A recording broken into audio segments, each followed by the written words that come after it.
Buenas, buenas. Soy Alicia Eugenia Silva. Hoy es 15 de agosto del 2025 y tenemos que reconocer que dolorosamente a Miguel Turbay lo desprotegió el gobierno mientras ha cuidado sigilosamente a Carlos Ramón González en Colombia y en el exterior. Alicia, para ti, ¿quién era Miguel Uribe Turbay? Miguel era un hombre muy joven, alegre y cariñoso que luchó por construir un país mejor. A los pocos años de la muerte de su madre, supe que Miguel era compañero de colegio y de juegos de mi sobrino Juan Pablo, y pasados los años, saliendo Miguel de su adolescencia, me lo encontré participando en política electoral. Fue un concejal destacado que llevó a cabo debates serios cuando Petro era alcalde del Distrito Capital. Durante su paso por el Concejo de Bogotá, Miguel conoció bien a Gustavo Petro y denunció la ineptitud de ese alcalde para gobernar la capital. Miguel y yo veníamos de prácticas políticas muy distintas, pero yo no dudé jamás en apoyarlo cuando quiso llegar a la alcaldía de Bogotá porque le vi bonomía, madera, dedicación y además sentí que los políticos de turno no se habían portado bien con él. Y entonces me la jugué por Miguel cuando la división entre Galán y Uribe Turbay permitió la llegada de Claudia López a la alcaldía de la ciudad. Creería que a Miguel nunca se le pasó por la cabeza que sus posiciones políticas fueran a terminar con su vida como lo hicieron las balas asesinas del 7 de junio pasado. Por eso se entregaba con tanta facilidad a la ciudadanía, a pesar de la desprotección en que lo tenía este gobierno. Él de verdad vivía creyendo que la vida era sagrada y jamás imaginó que su honestidad y transparencia lo fueran a inmolar y lo convirtieran en el mártir que hoy lloramos millones de colombianos. Tampoco sabíamos que el 24 de diciembre del año pasado fuera a ser el último día que nos fuéramos a ver. Cuando a las 11 de la mañana, inesperadamente, pasó por mi casa antes de acudir al almuerzo familiar en casa de su abuela, vino a explicarme las razones por las cuales él creía que sería presidente de Colombia. Ese día de Navidad rebosaba de entusiasmo y lo invadía el convencimiento de que ganaría la consulta dentro del Centro Democrático y más adelante la presidencia de la República. Cuando para las elecciones del año 2022 el presidente Álvaro Uribe lo nombró cabeza de lista del Centro Democrático y Miguel terminó siendo el senador más votado en Colombia, yo apoyé públicamente su candidatura porque al igual que el presidente Uribe, yo estaba convencida de que Miguel y más recientemente Andrés Forero, actual representante a la Cámara por Bogotá y muy amigo de Miguel, acercarían a personas de otros partidos y su juventud e innegable carisma atraerían a jóvenes políticos de la calidad de Daniel Briceño, uno de los mejores concejales de la ciudad. Durante estos 3 años como senador y jefe de la bancada más importante de oposición en Colombia, Miguel se paró siempre firme ante los atropellos de este gobierno y no ahorró esfuerzos denunciando la corrupción y las pretensiones autocráticas de Petro.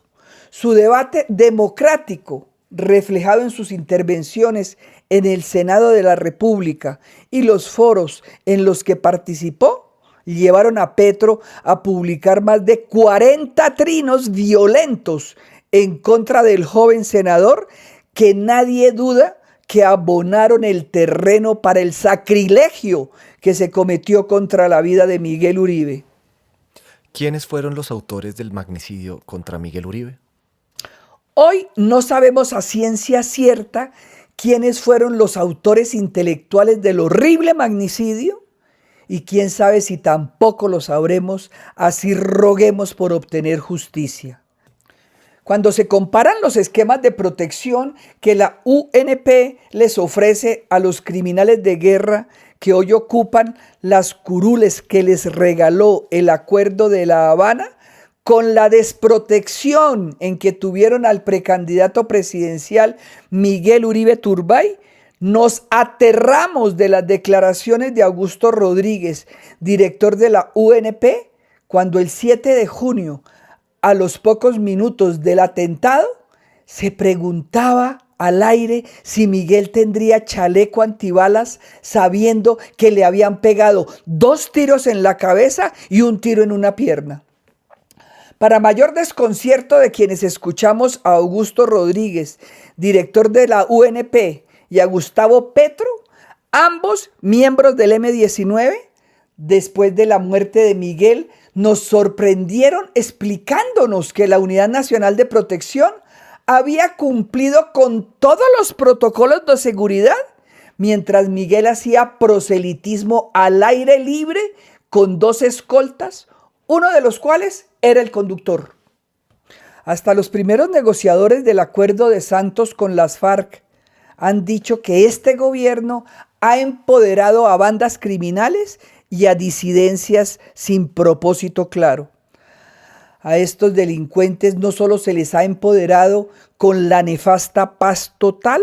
sino que se les ha cedido territorio y también se les ha permitido que se refugien en el vecino país de Venezuela bajo el amparo y la protección del dictador Maduro, sin que el gobierno colombiano pida su extradición para que respondan por sus crímenes en Colombia. Son varias las líneas de investigación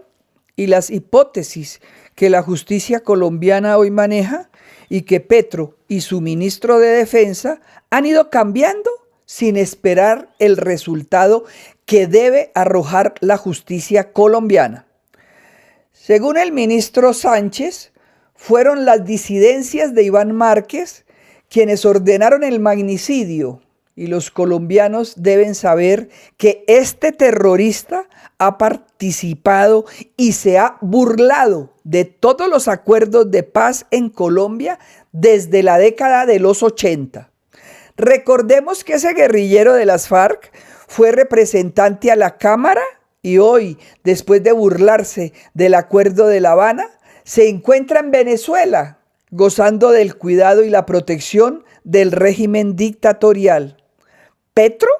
primero dijo que eran las disidencias de Mordisco y ahora dice que el ELN es el responsable del magnicidio. Algunas versiones de prensa aseguran que ese grupo guerrillero asesinó al segundo al mando de Iván Márquez, quien habría ordenado el crimen. En fin, todo parece indicar que los terroristas narcoguerrilleros de las FARC y el ELN se disputarán el magnicidio. Unos habrían asesinado al senador y los otros al ordenador del crimen para que solo castiguen a los autores materiales del magnicidio. La Fiscalía ya dijo que el asesinato de Miguel era un crimen político y seguirá procesando a los autores materiales, pero muy difícilmente procesará a los autores intelectuales del vil asesinato, pues después de décadas en Colombia no sabemos quiénes fueron los autores intelectuales de los magnicidios de Jorge Eliezer Gaitán, de Luis Carlos Galán Sarmiento, ni de Álvaro Gómez Hurtado. Y en Estados Unidos no se ha sabido quiénes mandaron matar al presidente Kennedy. La madre de Miguel murió cuando el Estado colombiano quiso rescatarla de las garras del narcotraficante colombiano más cercano a los guerrilleros del M-19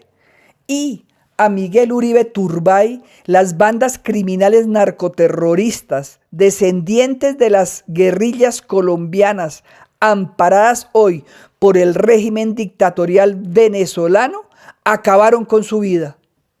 Para completar, el gobierno norteamericano señaló al dictador Nicolás Maduro como el jefe del cartel de los soles y al mismo tiempo designó a los carteles venezolanos, mexicanos y colombianos como organizaciones terroristas globales que representan una amenaza para la seguridad nacional de Estados Unidos y para toda la región.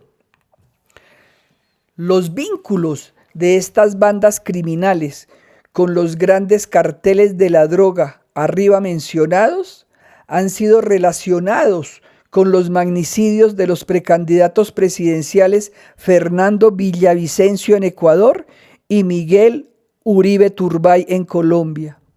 Que la luz de Miguel nos ilumine.